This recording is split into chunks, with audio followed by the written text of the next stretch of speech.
Bienvenue dans le jour 8, écrire et retenir ce que vous avez reçu de Dieu. Voici ce que j'ai reçu. Ne laissez pas tomber mes paroles à terre. Prenez le temps d'examiner ce que vous recevez, retenez ce qui est bon et serrez-le dans votre cœur. Appuyez-vous sur mes paroles pour avancer. Mes paroles sont une nourriture pour votre âme. Ne vous laissez pas voler le pain que je vous donne. Vous aurez besoin de méditer ce que je vous dis pour que vos pensées en soient changées. Gardez-les précieusement comme des lettres d'amour. Ne laissez pas tomber mes paroles à terre.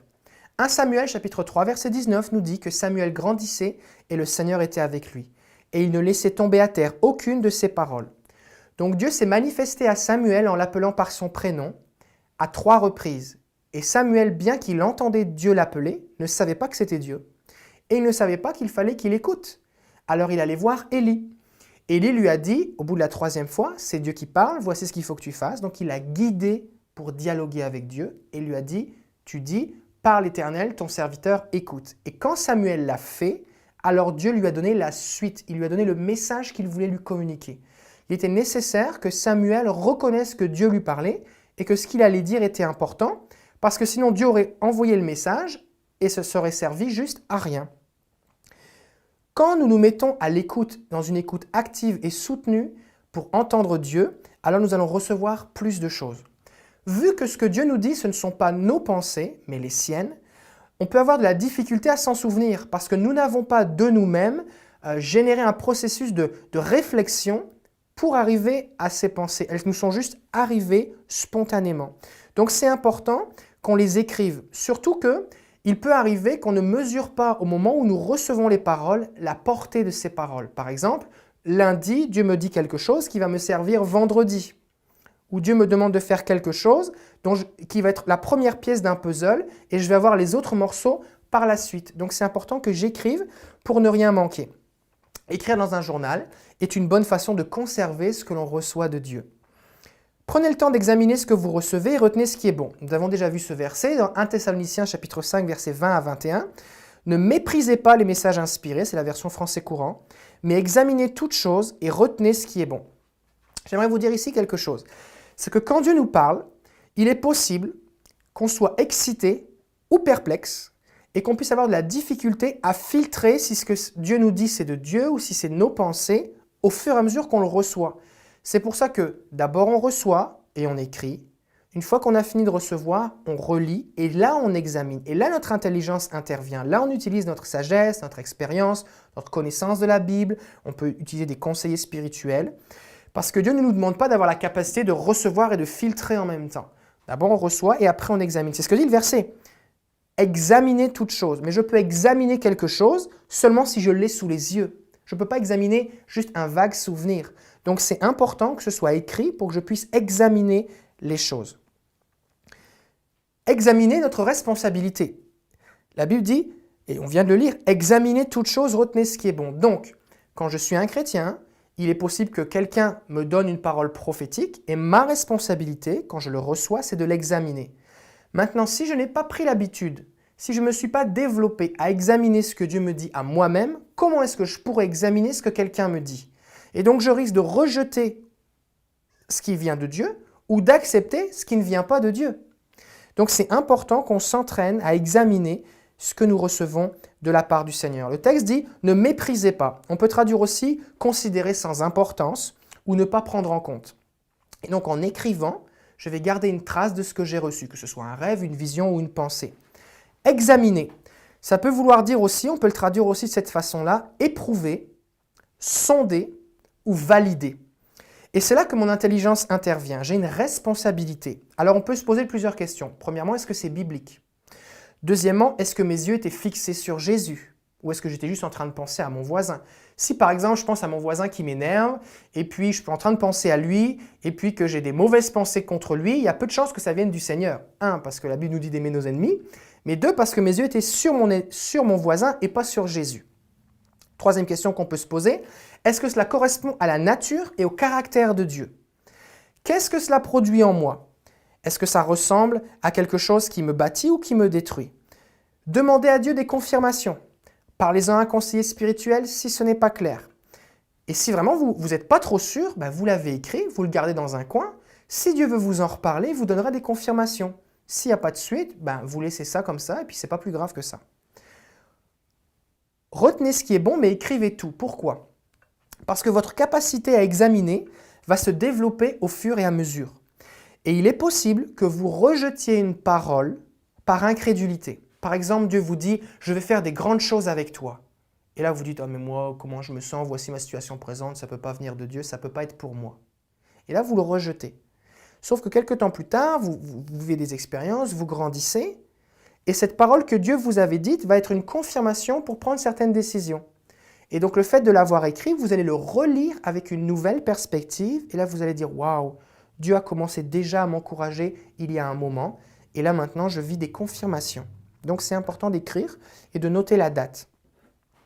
Dieu dit « Serrez-le dans votre cœur et appuyez-vous sur mes paroles pour avancer. » La parole prophétique nous permet non seulement d'être encouragés au moment où nous la recevons, mais dans la suite. Paul va dire à Timothée, dans 1 Timothée chapitre 1er, verset 18, « Timothée mon enfant, je te confie cette recommandation, conformément aux paroles prophétiques qui ont été prononcées autrefois à ton sujet. » Donc Paul écrit aujourd'hui et lui dit « Timothée, dans le passé, tu as reçu des paroles. Moi, je t'écris aujourd'hui. Tu as besoin d'aller relire les paroles que tu as entendues autrefois pour pouvoir continuer d'avancer. Donc, dans l'avenir, tu dois t'appuyer sur ce que tu as reçu. Maintenant, si tu l'as oublié, ou si tu en as juste un vague souvenir, tu ne vas pas pouvoir t'appuyer de la même façon que si tu l'as écrit. C'est pour cela que c'est important que vous écriviez ces paroles. Il va dire, c'est la version français courant, que ces paroles soient ta force dans le combat que tu as à livrer. Donc aujourd'hui, tu vis un combat et tu vas puiser ta force dans ces paroles que tu as reçues autrefois. D'autres versions vont traduire « combat le beau combat » en t'appuyant sur elles. Donc Dieu ne parle pas juste pour le plaisir qu'on ait une expérience spirituelle. Ces paroles ont une utilité dans notre vie. Et en écrivant, nous allons pouvoir nous fortifier sur ce que Dieu nous a dit. Ça va arriver des fois que Dieu nous demande de faire quelque chose et qu'on oublie ou qu'on n'obéisse pas. Et alors on relit, on se dit « Ah oui, c'est vrai, Dieu m'avait demandé de faire ça. » Récemment, j'ai fait une démarche envers quelqu'un dans ma famille, alors que ça faisait 1 an que je l'avais écrit dans mon journal. Et j'avais eu plusieurs occasions de le faire, mais je n'avais pas osé, j'avais eu peur. Et alors que je relisais mon journal, je me suis dit « Ah, il faut vraiment que je le fasse. Dieu m'a demandé de le faire. Je ne peux pas laisser tomber à terre ces paroles. » Et cela a produit quelque chose. Les paroles de Dieu sont une nourriture pour notre âme. Et on ne doit pas se laisser voler le pain qu'il nous donne. Dans Matthieu 13, 19, dans la parabole du semeur, Jésus parle et il explique cette parabole et il dit « Toutes les fois que quelqu'un entend la parole du royaume », c'est la version Darby, Matthieu 13, 19, et ne la comprend pas, le méchant vient, il est parlé du diable, et ravit ce qui est semé dans son cœur, il le vole. Et le voleur vient pour voler la parole de Dieu dans les cœurs. Maintenant, si j'écris, le voleur ne peut plus me le voler, parce qu'il peut me voler un souvenir, je peux l'oublier, mais une fois que je l'ai écrit, je peux m'en souvenir. Il arrive qu'on ne saisisse pas tout de suite pleinement ce que Dieu nous dit.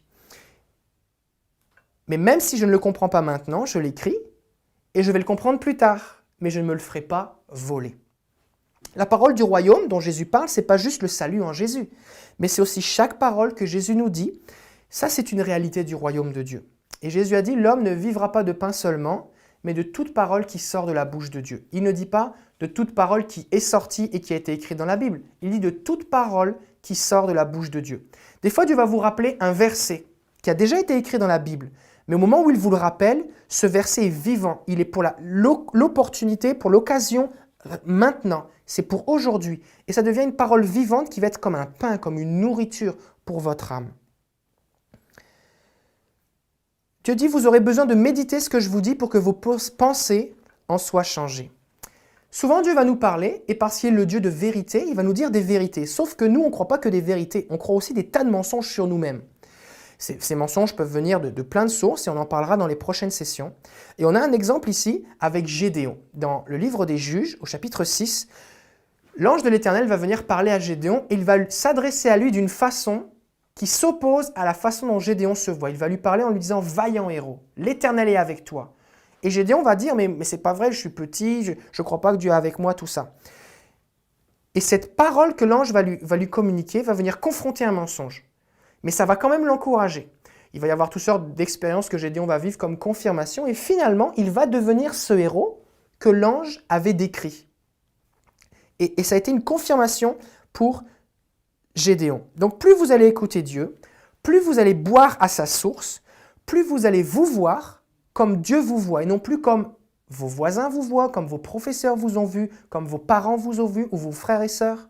Mais vous allez vous voir comme Dieu vous voit et vous allez pouvoir faire les exploits que Dieu a prévus pour vous. La Bible dit « Avec Dieu, nous ferons des exploits ». Gardez précieusement les paroles de Dieu comme des lettres d'amour. Avec ma femme, lorsqu'on était fiancés, on s'écrivait des lettres. Et on a une boîte dans laquelle on a des carnets avec nos lettres d'amour, tout ce qu'on a conservé. Donc, quelques conseils pratiques pour tenir un journal. Premièrement, mettez la date. Écrivez vos questions. Si vous écrivez juste la réponse, vous ne vous souviendrez plus de la question. Donc, écrivez vos questions. Seigneur, qu'est-ce que tu veux me dire aujourd'hui? Qu'est-ce que tu veux me dire concernant mon enfant, mon emploi, tel ou tel sujet, telle décision que j'ai à prendre? Et espacez vos réflexions de ce que vous croyez avoir reçu de Dieu. Ça vous permet de reconnaître plus facilement ce que vous croyez avoir reçu de Dieu et vos propres commentaires. Si vous le faites sur un téléphone ou sur un ordinateur, vous pourrez faire des recherches dans votre journal plus facilement. Vous pourrez faire des copier-coller, c'est assez pratique. Vous pourrez envoyer des morceaux de votre journal à quelqu'un, c'est assez pratique. Je vous encourage, quand vous commencez à écouter Dieu, de relire ce que Dieu vous a dit la veille ou la dernière fois que vous l'avez écouté. Ainsi, vous allez pouvoir suivre le fil de ce qu'il est en train de vous communiquer. Relisez régulièrement votre journal. Votre journal ne remplace pas la Bible, d'accord? En fait, plus vous allez écouter Dieu, plus vous avez besoin de lire la Bible. Mais le fait de le relire régulièrement, vous allez puiser une force et une nourriture.